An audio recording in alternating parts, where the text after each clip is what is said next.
Hello everyone, this is Nishant Chauhan. स्वागत है आपका आपके अपने ऑनलाइन प्लेटफॉर्म संकल्प में। लास्ट जो फर्स्ट लेक्चर था उसमें हमने ट्रिग्नोमेट्रिक्स से रिलेटेड जो भी बेसिक मैथमेटिक्स थी जिसका यूज हमारा फिजिक्स में होता है हमने उसे डिस्कस करा। आज हम बात करेंगे डिफरेंशिएशन की। डिफरेंशिएशन और इंटीग्रेशन दो ऐसे टॉपिक हैं जिनका यूज फिजिक्स में बहुत ज़्यादा होता है। ठीक है, तो बेसिक से स्टार्ट करेंगे और बेसिक से कुछ फॉर्मूले देखते हुए हम वन बाय वन हर फॉर्मूले से रिलेटेड एग्जाम्पल देखते हुए अपनी प्रॉब्लम को सॉल्व करेंगे। ज्यादा डिटेल में जाएंगे नहीं, जितनी हमें रिक्वायरमेंट है उतना ही पढ़ेंगे हम। ठीक है, डिफरेंशिएशन।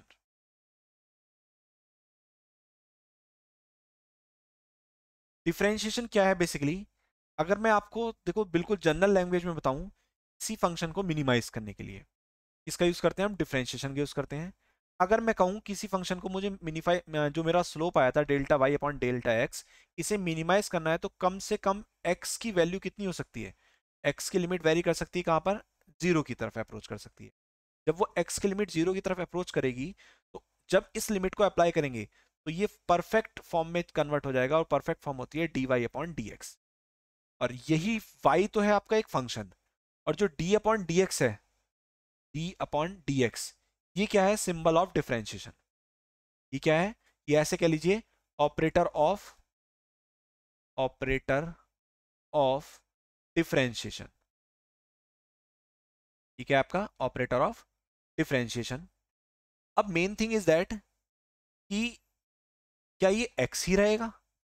क्या इस d से ये d कैंसिल नहीं होगा? तो याद रखेंगे आप, dx हो, dy हो, dz हो, ये सिंगल फंक्शन होते हैं, आप इन्हें कैंसिल नहीं कर सकते। आपको जिस भी फंक्शन पर ऑपरेट करना है आप इस ऑपरेटर को ऑपरेट कर सकते हैं। हो सकता है कि जैसे यहां पर x है, तो जो फंक्शन होगा आपका उसमें अगर x है तो वो उसी का डिफरेंशिएशन करेगा। हो सकता है ये dx d अपॉन dx ना होकर क्या हो जाए, d अपॉन dy हो जाए, या फिर क्या हो जाए, d अपॉन dz हो जाए। ठीक है, तो वो जिस क्वांटिटी के रेस्पेक्ट में आपका डिफरेंशिएशन होगा उसी क्वांटिटी के रेस्पेक्ट में आप ऑपरेटर को लेंगे। जैसे स्टार्ट करते हैं फर्स्ट फॉर्मूले से। अगर कोई कांस्टेंट है आपके पास, तो मैं एक्स के रेस्पेक्ट में करता हूं। अगर आपके पास क्या है, कोई कांस्टेंट, और उस कांस्टेंट का क्या करना है आपको? डिफरेंशिएशन करना है। तो याद रखेंगे हमेशा, हर कांस्टेंट का डिफरेंशिएशन कितना होता है? जीरो होता है। दैट मीन्स अगर मैं कहूं एक एग्जाम्पल की बेस पर, मैंने बोला डी अपॉन डी एक्स, इसका करो y का करो, और मैंने बोल दिया है क्या कि let y equal constant. y क्या है? कांस्टेंट है, क्योंकि जो क्वांटिटी कांस्टेंट है उसमें चेंज तो एग्जिस्ट करेगा नहीं, और कांस्टेंट क्वांटिटी का जब चेंज लेते हैं तो वो कितना हो जाता है? जीरो हो जाता है। तो यहाँ पर इसका डिफरेंशिएशन कितना हो जाएगा? जीरो हो जाएगा। इसके अलावा अगर कहीं पर कोई न्यूमेरिकल नंबर लिखा हुआ है, मान लो 3 है, उसका डिफरेंशिएशन आपसे करने के लिए कहा जाए तो वो भी कितना होगा? जीरो होगा। 3 4 5 6 कोई भी न्यूमेरिकल कांस्टेंट है, उसका डिफरेंशिएशन कितना रहेगा आपका? जीरो रहेगा। ये है आपका फर्स्ट फॉर्मूला। नाउ इसमें थोड़ा सा और आगे देखते हैं, फॉर्मूला नंबर टू। अगर आपका, देखिए, कुछ जनरल फॉर्मूले बताते हैं पहले आपको मैं। ठीक है, जनरल फॉर्मूले क्या कि एक फंक्शन मल्टीप्लाई हो तो उस सिचुएशन में क्या होगा, अगर डिवाइड करे तो उस सिचुएशन में क्या होगा, एडिशन होगा दो फंक्शंस का तो उस सिचुएशन में क्या होगा, उनकी बात करते हैं। तो अगर मैं कहूं, इफ एक फंक्शन है मेरे पास y, जो किसके इक्वल है? c टाइम्स ऑफ u के, जहां c क्या है? कांस्टेंट है। तो उस सिचुएशन में इस फंक्शन y का जो डिफरेंशिएशन होगा, देन dy अपॉन dx जो होगा, तो वैल्यू पुट करते हैं। देखिए d अपॉन dx तो ऑपरेटर है, एज इट इज रहेगा। y की जगह क्या रखेंगे आप? c times of u। और तरीका ये कहता है कि जो कांस्टेंट होता है अगर वो किसी वेरिएबल के मल्टीपल में है तब उसका डिफरेंशिएशन जीरो नहीं होता। अगर वो किसी वेरिएबल के मल्टीपल में है तो, अगर केवल कांस्टेंट है तो उसका डिफरेंशिएशन कितना हो जाता है? जीरो हो जाता है। और ऐसी सिचुएशन में जब वो मल्टीपल में होगा तो वो कांस्टेंट डिफरेंशिएशन से बाहर आ जाएगा। ये कांस्टेंट बाहर आ गया तो ये कितना हो गया आपका? d अपॉन डी एक्स, और साथ साथ किसका डिफरेंशिएशन? u का। क्लियर है? एक एग्जाम्पल देख लेते हैं इसके बेस पर, एंड टू एंड। देखिए ध्यान से एग्जाम्पल इसके ऊपर बेस। अगर मैं कहूं मेरे पास एक फंक्शन है y इज इक्वल टू 3, और साथ साथ कितना आपका, या ऐसे एक काम करते हैं f की फॉर्म में लेते हैं इसे, तो आपको कंफ्यूजन नहीं होगा। अगर मैंने कहा एक फंक्शन है मेरे पास f, और वो उसकी वैल्यू कितनी है? 3y, और मैंने कहा आपसे मुझे इसका डिफरेंशिएशन करके बताओ y x के रेस्पेक्ट में, तो dy अपॉन dx। एक सेकेंड, ये हो जाएगा आपका df upon dx। According to condition जो y है वो तो वेरिएबल है, y क्या है आपका, वेरिएबल है, x के फंक्शन में है वो आपका, t क्या है आपका, कांस्टेंट है। ठीक है, तो ये कितना हो जाएगा आपका, d upon D x as it is रहेगा, f की जगह पुट कर देंगे हम क्या, 3y। तो 3 कांस्टेंट है वो डिफरेंशिएशन से बाहर आ जाएगा और ये कितना हो जाएगा, 3 times of dy upon dx। अब जो भी y की वैल्यू होगी इसे हम यहाँ पुट करेंगे और ऑपरेट कर देंगे जैसे हम फॉर्मूले अभी आगे पढ़ेंगे उसके अकॉर्डिंग। ठीक है, नाउ ये कंडीशन हुई। थर्ड कंडीशन देखते हैं, देखिए थर्ड कंडीशन। थर्ड कंडीशन है अगर दो फंक्शन मल्टीप्लाई में हो, that is y equals to uv, तो उस सिचुएशन में देन dy अपॉन dx जो होगा, पहला फंक्शन इसे फर्स्ट सेकंड मान लेंगे सबसे पहले, तो आप फर्स्ट इसे माने, सेकंड इसे मान लेते हैं। First function as it is that is u, second function का differentiation dv upon dx plus second function as it is first function का डिफरेंशिएशन du अपॉन dx। तो इस तरह से हम क्या करेंगे, अगर दो फंक्शन मल्टीप्लाई में है तो उनका डिफरेंशिएशन इस तरह से होगा, जैसे अभी हम बात करेंगे कुछ बेसिक फॉर्मूले जानने के बाद। नंबर 4, अगर दो फंक्शन डिवाइड में है, let y equals to u upon v, तो उस सिचुएशन में देन जो dy अपॉन dx होगा, dy अपॉन dx, तो जो नीचे वाला फंक्शन होता है उसे नीचे ही लिख के स्क्वायर में लिखते हैं, दैट इज v स्क्वायर।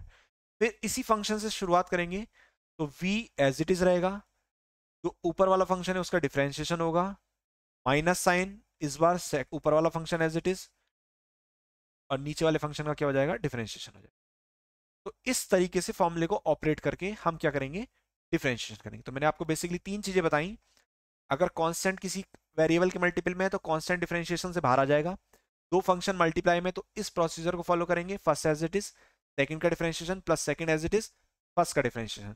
अगर वो डिवाइड में है तो कैसे करेंगे, इस तरीके से ऑपरेट करेंगे, dy upon dx equal v times of du upon dx minus u times of dv upon dx और divided by v square. Clear है इतना? ठीक है, नाउ आगे देखते हैं, देखिए ध्यान से। इसके बाद बात करते हैं, अब आते हैं बेसिक फॉर्मूलाज पे। तो फॉर्मूला नंबर 1, फॉर्मूला 1 क्या हो गया, जो अभी हमने देखा कि अगर कहीं पर कोई कांस्टेंट है तो उस कांस्टेंट का डिफरेंशिएशन कितना लेना है, हमें 0 लेना है। फॉर्मूला नंबर 2, अगर d अपॉन dx है और ये क्या है, x की पावर n है, कहीं पर गिवन है आपको x पावर n, तो इसका डिफरेंशिएशन होता है n x power n minus 1। कितना होता है, n x power n minus 1, जो पावर होगी वो स्टार्टिंग में आ जाएगी, फंक्शन एज इट इज, और n की पावर क्या हो जाए, माइनस 1। फिर जो x होता है फंक्शन, उसका फिर से डिफरेंशिएशन होता है, that is d upon dx, और फिर क्या बचेगा, केवल x बचेगा। x का x के रेस्पेक्ट में डिफरेंशिएशन होता है 1, इसीलिए हर केस में इसे हम शो नहीं करते, तो ये कितना रह जाता है, बस केवल n x power n minus 1। याद रखेंगे पहले पावर का डिफरेंशिएशन होता है, फिर जो फंक्शन होता है उसका डिफरेंशिएशन होता है, क्योंकि x का x के रेस्पेक्ट में डिफरेंशिएशन होता है 1। क्यों होता है 1, इसे मैं यहाँ पे साइड में बता देता हूँ, देखिए ध्यान से। अगर d अपॉन डी एक्स है और ये x की पावर कितनी है, 1 है, यहाँ पर x की पावर कितनी है, 1 है, तो इसका differentiation by using this formula कितना होगा, 1 x की होल पावर कितना, 1 माइनस 1, राइट। और 1 माइनस 1 कितना होता है, 0। इसी फंक्शन की पावर 0 की वैल्यू कितनी होती है, 1 होती है, तो फाइनल कितना देगा, 1 देगा। तो हम क्या याद रखेंगे, बस केवल कि x का x के रेस्पेक्ट में 1 होता है, y का y के रेस्पेक्ट में, जो भी फंक्शन है अगर उसी के रेस्पेक्ट में हो रहा है, उस पर पावर नहीं है, तो उस सिचुएशन में उसका वैल्यू कितनी रहेगी, 1 रहेगी। इसके बेस पर कोई एग्जाम्पल देखते हैं, सपोज करो d upon D x, x की पावर 7 लिखा हुआ है कहीं पर, इसका डिफरेंशिएशन करने के लिए बोल दिया जाए आपसे, तो जो पावर होगी वो पहले आ जाएगी 7, एक्स की पावर कितना हो जाएगा, 7 माइनस 1, 7 माइनस 1 दैट इज 6, तो ये कितना हो जाएगा, 7x होल पावर 6, कितना हो जाएगा, 7x की पावर 6 हो जाएगा। क्लियर है? नाउ आगे बढ़ते हैं, देखिए ध्यान से। फॉर्मूला नंबर 3, सारे फॉर्मूले नहीं देखेंगे, बेसिक फॉर्मूले देखेंगे। क्या, कि जो साइन एक्स होता है, साइन एक्स का डिफरेंशिएशन होता है कॉस एक्स। बहुत ध्यान से समझेंगे इसे, फिर से देखिए। पहले तो साइन का डिफरेंशिएशन हुआ कॉस, उसका फंक्शन एज इट इज रहा एक्स, फिर जो एक्स बचेगा उसका फिर से डिफरेंशिएशन होगा, जो एंगल है, और जब होगा तो एक्स का एक्स के रेस्पेक्ट में कितना होता है, 1, तो इसलिए 1 लेते हैं, लिखते हैं। तो हमें फाइनली क्या याद रखना है, इसकी साइन एक्स का डिफरेंशिएशन कितना होता है, कॉस एक्स होता है। कितना होता है साइन एक्स का डिफरेंशिएशन, कॉस एक्स होता है। इसके अलावा number 4 formula, d upon D x, अगर कहीं पर लिखा हुआ है कॉस एक्स, तो जो कॉस एक्स होता है उसका डिफरेंशिएशन होता है minus sine x. Cos x का डिफरेंशिएशन क्या होता है आपका, माइनस साइन एक्स होता है, याद रखेंगे इसे। नंबर 5, अगर कहीं पर है D upon D x ten x, ten x का डिफरेंशिएशन होता है आपका सेक स्क्वायर एक्स, कितना होता है, सेक स्क्वायर एक्स होता है। नंबर 6, अगर कहीं पे लिखा है D upon D X log base E X, तो लॉग एक्स का डिफरेंशिएशन होता है वन अपॉन एक्स, कितना होता है, वन अपॉन एक्स होता है। एंड नंबर 7, ज्यादा फॉर्मूले याद नहीं रखेंगे, बेसिक बेसिक याद रखेंगे। अगर कहीं पर e की पावर x है तो e की पावर एक्सपोनेंशियल फंक्शन पर डिफरेंशिएशन का कोई फर्क नहीं पड़ता, वो कितना रहेगा, e की पावर x ही रहेगा, कितना रहेगा, e पावर x ही रहने वाला है। ठीक है, अब मेन कंडीशन क्या है कि हो सकता है जब आप इन डिफरेंशिएशन को करें फिजिक्स में, तो ये आपको डी अपॉन डी एक्स की फॉर्म में ना पूछ के कहीं कहीं ऐसे यूज करना पड़े, कैसे, that is d as it is रहने दो, sine x as it is रहने दो, इस वाले dx को इस तरफ ले जाओ तो ये कितना हो जाएगा, cos x, और फिर x का कितना, dx। ठीक है, सेम सिचुएशन यहां पर भी एग्जिस्ट कर सकती है, d ऑफ cos x, इस d का मतलब ही क्या है, डिफरेंशिएशन है, कितना आ जाएगा, माइनस साइन एक्स, और जो उधर वाला dx है उसे किस तरफ ले आएंगे, इस तरफ ले आएंगे, dx। सेम सिचुएशन यहां बन सकती है, d ऑफ टेन एक्स, तो ये कितना जाएगा आपका, sec स्क्वायर एक्स dx की फॉर्म में यूज हो सकता है। और ऐसे ही यहां पर d of log base E X, तो ये one upon x times of D x की फॉर्म में यूज हो सकता है। ऐसे ही ये वाला आपका D of E F x है, तो ये ई पावर एक्स और डी एक्स की फॉर्म में यूज हो सकता है। तो ये कहाँ यूज होता है ऐसा वाला, ये यूज होता है जब सब्सटीट्यूशन मेथड से इंटीग्रेशन करते हैं, तब उस सिचुएशन में इसका यूज होता है। अदरवाइज जब प्रॉपर डिफरेंशिएशन करना हो तो उस सिचुएशन में हम केवल और केवल किसे करते हैं, तो ये इधर वाले फॉर्मूले हैं, तो इस साइड वाले फॉर्मूले, ये वाले, ये फॉर्मूला ये फॉर्मूला ये फॉर्मूला ये, और ये फॉर्मूला, इसी तरीके से ऊपर के जो फॉर्मूले थे उनका यूज करते हैं। तो ये बेसिक फॉर्मूले हुए आपके डिफरेंशिएशन के। अब कुछ क्वेश्चंस देख लेते हैं डिफरेंशिएशन से रिलेटेड, तो कॉन्सेप्ट और अच्छे से क्लियर हो जाएगा। देखिए ध्यान से, एग्जाम्पल नंबर 1, अगर मैं कहूं मेरे पास एक फंक्शन है y इक्वल एक्स की पावर 3 प्लस 2x की पावर 7 और माइनस 3, और मुझसे बोला जाए कि find d y upon D x, इसकी वैल्यू निकालने के लिए बोला गया, y का डिफरेंशिएशन करने के लिए बोला गया। तो डिफरेंशिएशन करते हैं d y upon D x. एक क्वेश्चन को मैं विद ऑल स्टेप्स आपको क्लियर करूंगा, फिर हम ज्यादा सारे स्टेप्स नहीं लिखेंगे, शॉर्ट में करेंगे। तो देखिए कितना हो जाएगा, ये डी अपॉन डी एक्स, पाई की जगह कितना आ जाएगा, पूरा फंक्शन आ जाएगा, कितना, x power 3 plus 2x power 7 minus 3। Now one by one operate करा दीजिए, D upon D x x power 3 पर ऑपरेट होगा, plus D upon D x 2 times of x power 7 पर ऑपरेट होगा, और minus D upon D x किस पर operate होगा, 3 पर ऑपरेट होगा। ठीक है, अब वन बाय वन देखना, x की पावर n का डिफरेंशिएशन क्या पढ़ा था हमने, यहां लिख देते हैं हम, हमने पढ़ा था d अपॉन डी एक्स, अगर कहीं पर x पावर n है वो कितना हो जाएगा, n x power n minus 1 हो जाएगा। तो ये कितना हो जाएगा आपका, ये हो जाएगा 3x पावर 3 माइनस 1, प्लस जो कांस्टेंट होता है वो इंटीग्रेशन से बाहर आ जाता है, ओ सॉरी डिफरेंशिएशन से बाहर आ जाता है, ये डिफरेंशिएशन से बाहर आ गया, कितना बचेगा केवल d upon D x x power 7। ठीक है, माइनस यहां पर ये क्या है, कांस्टेंट है, और कांस्टेंट का डिफरेंशिएशन कितना होता है, 0 होता है। ये कितना हो गया, 3x पावर 2 प्लस, अब देखिए यहां पर फिर से क्या बन गया, x पावर 7, तो पावर पहले आएगी तो 7 टू सा कितना हो जाएंगे 14, और x की पावर 7 माइनस 1 कितना 6। तो ये क्या आ गया आपका आंसर आ गया, ये क्या आ गया आपका आंसर। आपने इस तरीके से क्या करा, इस फंक्शन को डिफरेंशिएट करा। और सवाल देखते हैं इससे रिलेटेड, देखिए ध्यान से,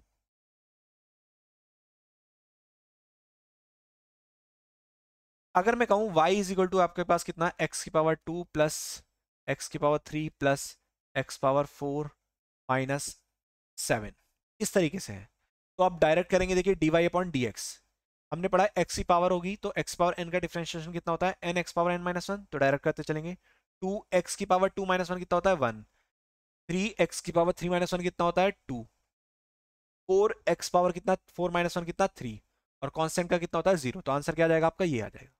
ठीक है, अब अगर जरूरी नहीं है केवल x के फंक्शन हो हर बार, आपका क्वेश्चन इस तरीके से भी हो सकता है, y इक्वल एक्स की पावर 3 प्लस साइन एक्स, ठीक है, और साथ साथ प्लस कॉस एक्स, इस फॉर्म में भी हो सकता है। अब अगर आपसे बोले कि dy upon D x calculate करो, तो सिचुएशन वही है, D upon D x as it is, y की जगह कितना आ जाएगा x power 3 plus sine x plus cos x. ठीक है, और जब इसे सॉल्व करेंगे तो देखिए 1/1 ऑपरेट करा देंगे, तो डी अपॉन डी एक्स कितना हो जाएगा एक्स पावर 3 प्लस कितना हो जाएगा डी अपॉन डी एक्स, क्या हो जाएगा यहाँ पर साइन एक्स, और plus D upon D x कितना हो जाएगा आपका ये कॉस एक्स। कॉस एक्स हमने सबके फॉर्मूले पढ़े हैं, एक्स की पावर 3 का कितना हो जाएगा 3, एक्स की पावर 3 माइनस 1 कितना 2, साइन एक्स का डिफरेंशिएशन कितना होता है कॉस एक्स, और कॉस एक्स का कितना होता है माइनस साइन एक्स। तो ये क्या आ गया आपका आंसर आ गया। क्लियर है इतना?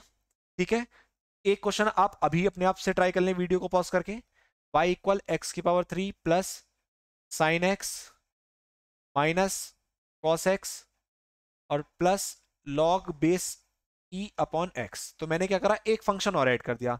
अभी मैंने आपको फॉर्मूले बताए थे, वीडियो को पीछे की तरफ जाएं, फॉर्मूला देखें लॉग एक्स का क्या होता है डिफरेंशिएशन का, और इसका आंसर फाइंड करके बताएं हम लोग को। ठीक है, तो ये बेसिक कंडीशन है किसकी, डिफरेंशिएशन से रिलेटेड। सबसे ज्यादा जो यूज होगा आपका डिफरेंशिएशन में फिजिक्स के अंदर, वो आपका इस पर्टिकुलर फॉर्मूले का होगा, इस वाले फॉर्मूले का, d upon D x x power n, और साथ साथ कांस्टेंट का डिफरेंशिएशन कितना होता है 0। इन दो फॉर्मूला का यूज सबसे ज्यादा होता है आपका बेसिकली मैकेनिक्स के पोर्शन में। जब हम कहां पढ़ते हैं, इक्वेशन ऑफ मोशंस की बात करते हैं डिफरेंशियल मेथड से तब, और उससे रिलेटेड जब हम न्यूमेरिकल सॉल्व करते हैं।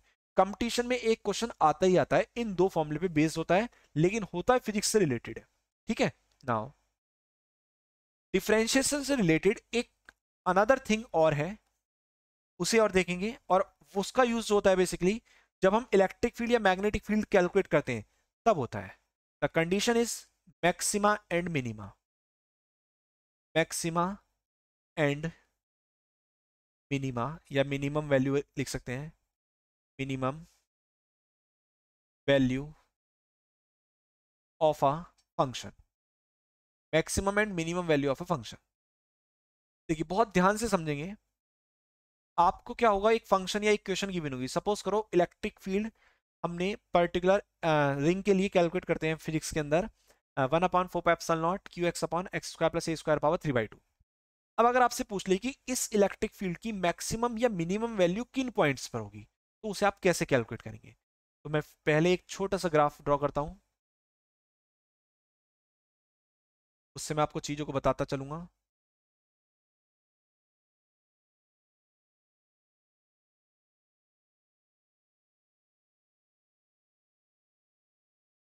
बहुत ध्यान समझेंगे, मैंने बोल दिया कि ये पॉइंट ए पॉइंट है और ये पॉइंट क्या है आपका बी पॉइंट है। ठीक है, ये पॉइंट है मैक्सिमम पॉइंट, मैक्सिमम, और ये क्या है आपका मिनिमम। ठीक है, अब समझेंगे ध्यान से कंडीशन को। क्या कहती है कंडीशन कि अगर कोई फंक्शन है आपके पास y, let a function y, और आपसे बोला जाए कि इस फंक्शन की मैक्सिमम वैल्यू या मिनिमम वैल्यू क्या होगी, क्या ये फंक्शन मैक्सिमम होगा, क्या ये फंक्शन मिनिमम होगा। तो ऐसी सिचुएशन को सॉल्व करने के लिए जो भी आपको फंक्शन की विन हो उसे इक्वेशन 1 माने, सेकंड कंडीशन में उसका एक बार डिफरेंशिएशन करें, dy अपॉन dx कैलकुलेट करें, नंबर 2, और थर्ड कंडीशन में उसका फिर से डिफरेंशिएशन कर दें d2y अपॉन dx2 कैलकुलेट करके। ठीक है, नंबर 3। आपके पास जब तीन इक्वेशंस आ जाएं तो आप एक जनरल कोड यूज करें 2 3 1। ये कोड क्या कहता है, ये कोड कहता है कि आपको सबसे पहले सेकंड इक्वेशन का यूज करना है, देन आपको थर्ड इक्वेशन का यूज करना है, फिर आपको फाइनली फर्स्ट इक्वेशन का यूज करना है। कैसे कैसे करना है यूज वो भी देखते हैं, देखिए यहां से। जो भी आपकी सेकंड इक्वेशन आएगी dy अपॉन dx, उसे आप किसका क्या करेंगे, जीरो के इक्वल रखेंगे। ठीक है, इसके अलावा इतना काम करने पर यहां से आपको कोई ना कोई वैल्यू फाइंड होगी, किसी भी वेरिएबल की वैल्यू फाइंड हो जाएगी आपको यहां से, जो भी आपको क्वेश्चन में गिवन होगा। ठीक है, इस वैल्यू को निकलने के बाद आपकी जो थर्ड इक्वेशन है, इसे ऑब्जर्व करेंगे कि ये जो d2y अपॉन dx2 है, ये आपका ग्रेटर देन 0 है, या फिर d2y अपॉन dx2 आपका लेस देन 0 है। दोनों कंडीशंस आपकी अलग अलग हैं। अगर ये ग्रेटर देन 0 है, दैट मीन्स डबल डेरिवेटिव आपका पॉजिटिव वैल्यू दे रहा है, तो वो फंक्शन आपका मिनिमा का होगा। किसका फंक्शन होगा? वो आपका मिनिमा का। और अगर आपका डबल डेरिवेटिव निगेटिव वैल्यू दे रहा है तो वो फंक्शन किसका होगा? आपका मैक्सिमा का होगा। वो फंक्शन किसका होगा? आपका मैक्सिमा का होगा। इससे आपको आइडिया हो जाएगा कि फंक्शन मिनिमा का है या मैक्सिमा का है, तो आप बता देंगे कि मैक्सिमा है मिनिमा है। फिर सेकंड इक्वेशन का यूज हो गया, थर्ड इक्वेशन का यूज हो गया। अब किसका करना है? वन का। तो जो सेकंड इक्वेशन से वैल्यू आई है, इन वैल्यूज को उठा के इक्वेशन नंबर वन में पुट करें। और जैसे आप इन्हें इक्वेशन नंबर वन में पुट करेंगे तो आपका फंक्शन की वैल्यू भी पता चल जाएगी। अगर मिनिमा है फंक्शन तो वो मिनिमम वैल्यू पता चल जाएगी, अगर वो मैक्सिमा है फंक्शन तो वो आपको मैक्सिमम वैल्यू पता चल जाएगी। क्लियर है इतना? अब क्वेश्चन माइंड में आता है क्या कि भाई dy अपॉन dx जीरो क्यों लिया? क्वेश्चन मन में आता है कि भाई हमने dy अपॉन dx को जीरो क्यों लिया? तो याद रखेंगे, इसीलिए मैंने आपको एक ग्राफ बना के दिखाया। देखो, अगर मैं बात करूं, ये हमारी x एक्सिस है और ये हमारी y एक्सिस है।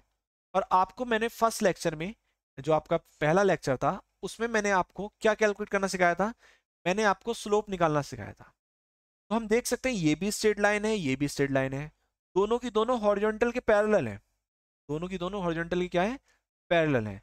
इसका मतलब पॉइंट ए और पॉइंट बी पर स्लोप कितना है? उसका जीरो है। और हमने भी वही करा है। जब हमने सेकंड इक्वेशन का यूज करा तो हमने स्लोप को किसके इक्वल रखा? सबसे पहले जीरो के इक्वल रखा।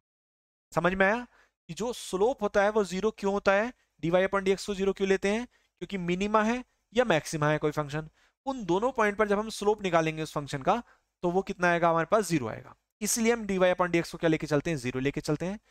फिर हम क्या करते हैं? डबल डेरिवेटिव लेते हैं, वो ग्रेटर देन जीरो, मिनिमा की value, less than zero, maxima की वैल्यू। अब मैं आपको इससे रिलेटेड एक क्वेश्चन सॉल्व कराता हूं जिससे आपको कंसेप्ट क्लियर हो जाए।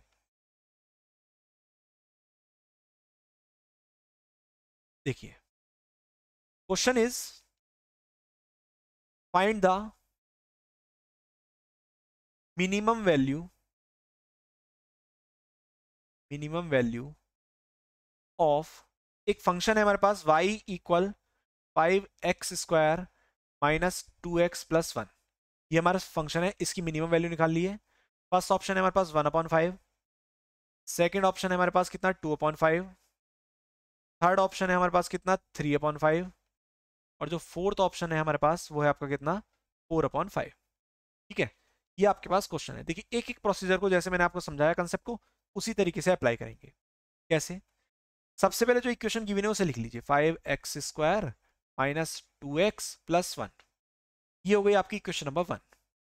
इक्वेशन वन निकालने के बाद हम क्या करेंगे? इसका डेरिवेटिव करेंगे, फर्स्ट ऑर्डर डेरिवेटिव। तो dy अपॉन dx निकालेंगे। आपको मैंने डिफरेंशिएशन अभी अभी सिखाया है। 5 कांस्टेंट है, मल्टीप्लाई में एक वेरिएबल है तो 5 डिफरेंशिएशन से बाहर रहेगा। x की पावर 2 को कितना होगा? 2x। ये कितना हो जाएगा आपका? 10x माइनस x की पावर 1 का x के रेस्पेक्ट में डिफरेंशिएशन कितना हो जाएगा? 1 हो जाएगा। तो क्या बचेगा? केवल 2। और 1 क्या है आपका? कांस्टेंट है, तो इसका डिफरेंशिएशन कितना होगा आपका? 0 होगा। ठीक है, ये आ गई इक्वेशन नंबर 2 आ गई आपकी। नाउ हम किसकी बात करेंगे? d2y अपॉन dx की, d2y अपॉन dx2 की बात करेंगे। जब बात करूंगा तो इसका फिर से डिफरेंशिएशन करूंगा। तो जब डिफरेंशिएशन करूंगा तो x का x के रेस्पेक्ट में 1 हो जाएगा, क्या बचेगा? 10। और ये आपका क्या हो गया? माइनस है, 2 है, तो 2 का डिफरेंशिएशन कितना हो जाएगा? 0। कांस्टेंट है, इसका 0 हो जाएगा। इक्वेशन नंबर 3 आ गई। अब यूज करने की कंडीशन बताई थी मैंने, कैसे कैसे यूज करना है आपको। सबसे पहले ये कोड के अकॉर्डिंग 231 231 जनरली मैं लिख देता हूं इसे। कोड क्या है इसे सॉल्व करने का? 231। तो सबसे पहले सेकंड इक्वेशन उठाएंगे हम। सेकंड इक्वेशन में क्या करेंगे हम? dy अपॉन dx को किसके इक्वल रखेंगे? 0 के इक्वल। जैसे मैं इसे 0 के इक्वल रखता हूं तो मुझे क्या मिलता है? 10x माइनस 2 इक्वल टू 0 और x इक्वल टू 2/10। या फिर कितना मिल गया? 2 5 10, दैट इज 1/5। क्लियर है इतना? अभी हम क्या करेंगे थर्ड इक्वेशन का? फ्रॉम इक्वेशन थर्ड हम क्या देख रहे हैं कि जो d2y अपॉन dx2 है उसकी वैल्यू ग्रेटर देन 0 है। और अगर उसकी वैल्यू ग्रेटर देन 0 है तो वो कौन सा फंक्शन होगा? मिनिमा। कैसा फंक्शन होगा? मिनिमा का फंक्शन होगा। इसीलिए अगर आप क्वेश्चन की लाइन को पढ़ें तो उसने पहले ही बोल दिया है कैसी वैल्यू निकालनी है? मिनिमम वैल्यू निकालनी है। तो आप चाहते तो इस कंडीशन को वेरीफाई कराने की कोई जरूरत नहीं थी। क्वेश्चन में आपको क्या बोल दिया? मिनिमम। क्योंकि पहला क्वेश्चन है इसलिए मैंने आपको वेरीफाई करा के दिखाई। थर्ड इक्वेशन का यूज हो गया, सेकंड इक्वेशन का यूज हो गया। आप किसका करना है? फर्स्ट इक्वेशन का। तो ये जो x की वैल्यू आई, आपको मिनिमम वैल्यू निकालनी है, इस वैल्यू को उठा के इक्वेशन नंबर फर्स्ट में पुट करें। तो जैसे ही पुट करेंगे तो y इक्वल टू कितना हो जाएगा 5, x ने क्या रखूँ मैं 1/5 का स्क्वायर माइनस 2 × 1/5 और प्लस 1। तो ये देखिए कितना हो जाएगा 1/5 का स्क्वायर दैट इज 1/25, इससे कैंसिल होगा, क्या बचेगा केवल 1/5 माइनस 2/5 और प्लस 1। इसे और सॉल्व कर लेते हैं। जैसे ही इसे हम सॉल्व करेंगे तो ये कितना आ जाएगा हमारे पास, एलसीएम आ गया आपका 5, 1 माइनस 2 प्लस 5। ठीक है, तो ये कितना हो जाएगा 5 1 6 माइनस 2 कितना हो जाएगा 4। तो फाइनल आंसर कितना आ जाएगा हमारे पास, y की वैल्यू कितनी आ जाएगी 4/5। ठीक है, तो हम देख सकते हैं हमारा कौन सा ऑप्शन मैच कर जाएगा, ऑप्शन नंबर 4। कौन सा ऑप्शन मैच कर जाएगा, ऑप्शन नंबर 4। तो हमने क्या करा, इस तरीके से 1 स्टेप्स को फॉलो करते हुए आपकी मिनिमम वैल्यू कैलकुलेट कर ली, कितनी आ गई 4/5। एक प्रॉब्लम और देख लेते हैं छोटी सी इसी से रिलेटेड। मान लीजिए क्वेश्चन है, आप लोग इसे सॉल्व करेंगे वीडियो को पॉज करके खुद से। y इक्वल टू इतना आपका 5x की पावर 3 सॉरी माइनस 5x की पावर 3 प्लस 2x और प्लस 3 इस तरीके से गिवन है। अब आपसे बोला गया है कि एक काम कीजिए, चेक करिए कि whether the function is minimum और मैक्सिमम, क्या ये फंक्शन मिनिमम है या मैक्सिमम है, इसे चेक करिए पहले। तो सिचुएशन वही इक्वेशन 1 मान लीजिए इसे, इसका डिफरेंशिएशन कर लीजिए dy/dx, कितना आ जाएगा 3 स्टार्टिंग में आ जाएगा तो माइनस की 15 x की पावर 2 प्लस कितना बचेगा, ये आपका 2 बचेगा, और ये कितना जो 3 है उसका कांस्टेंट का डिफरेंशिएशन कितना हो जाएगा 0 हो जाएगा। इक्वेशन नंबर 2 आ गई। थर्ड इक्वेशन निकालो d2y/dx2 इक्वल, देखिए यहां से माइनस 15 2 से कितना हो जाएंगे माइनस के 30 x और प्लस 2 कांस्टेंट है, कांस्टेंट की वैल्यू कितनी हो जाएगी 0 हो जाएगी, कितनी हो जाएगी इसकी वैल्यू 0 हो जाएगी। ये आ गई क्वेश्चन नंबर 3। हम क्या देख रहे हैं, डबल डेरिवेटिव निगेटिव में आ रहा है, दैट मीन्स d2y/dx2 जो है वो आपका लेस देन 0 है, और जब वो फंक्शन लेस देन 0 है तो ये फंक्शन कैसा फंक्शन रहेगा, मैक्सिमा का फंक्शन, मैक्सिमम वैल्यू को गिफ्ट देगा आपको। ये मैक्सिमम वैल्यू निकालने के लिए क्या करेंगे, जो आपका सेकंड इक्वेशन है उसे किसके इक्वल रख लेंगे, 0 को इक्वल रखेंगे, और 0 के इक्वल रखेंगे तो कितना आ जाएगा, माइनस की 15x² plus 2 equal to 0, that means x² equal to 2/15, और x की वैल्यू कितनी आ जाएगी स्क्वायर रूट ऑफ 15, 2/15 कितनी आ जाएगी 2/15। x की वैल्यू पता चल जाए और फाइनल वैल्यू कैलकुलेट करनी हो तो इस x की वैल्यू को उठा के कहाँ रखेंगे, क्वेश्चन नंबर 1 में पुट करेंगे और हमारा फाइनल आंसर आ जाएगा। तो इस तरह से हमने किसकी बात करी, मैक्सिमम मिनिमा की। अब फिजिक्स से किस तरीके से रिलेट होगा ये, उसकी बात कर लेते हैं। फिजिक्स से रिलेट होगा ये आपका कि कोई भी एक आपको गिवन होगी फील्ड की, सपोज करो इलेक्ट्रिक फील्ड गिवन है आपको कितना 1/4πε0 पॉइंट चार्ज के लिए Q/r², और आपसे बोल दिया जाए कि check the function is the electric field is maximum और मिनिमम, और अगर मैक्सिमम मिनिमम है तो उसकी वैल्यू क्या होगी। तो याद रखेंगे जब भी मैक्सिमा मिनिमा की बात करी जाए, मैक्सिमा एंड मिनिमा की, तो आप अपने दिमाग में कोड रखेंगे 231। क्या कोड रखेंगे 231, और उससे भी पहले आप सबसे पहले क्या करेंगे, उसका फर्स्ट ऑर्डर डेरिवेटिव को किसके इक्वल ले लेंगे, 0 के इक्वल ले लेंगे। डबल डेरिवेटिव से चेक कर लेंगे कि वो ग्रेटर देन 0 है या लेस देन 0 है। ग्रेटर देन 0 होगा तो मिनिमा का फंक्शन होगा, लेस देन 0 होगा तो किसका फंक्शन होगा, मैक्सिमा का फंक्शन। तो इस तरह से बेसिक डिफरेंशिएशन और उससे रिलेटेड मैक्सिमा मिनिमा की हमने बात करी। इस लेक्चर को यहीं फिनिश करते हैं। अगले लेक्चर में हम इंटीग्रेशन की बात करेंगे और फर्दर जो भी मैथमेटिक्स से रिलेटेड टर्म्स होंगी उनकी बात करेंगे। डिफरेंशिएशन अपने आप में इंपॉर्टेंट टॉपिक है। आपको जो असाइनमेंट प्रोवाइड कराया गया है उस असाइनमेंट से आप क्वेश्चंस डिफरेंशिएशन सॉल्व करें।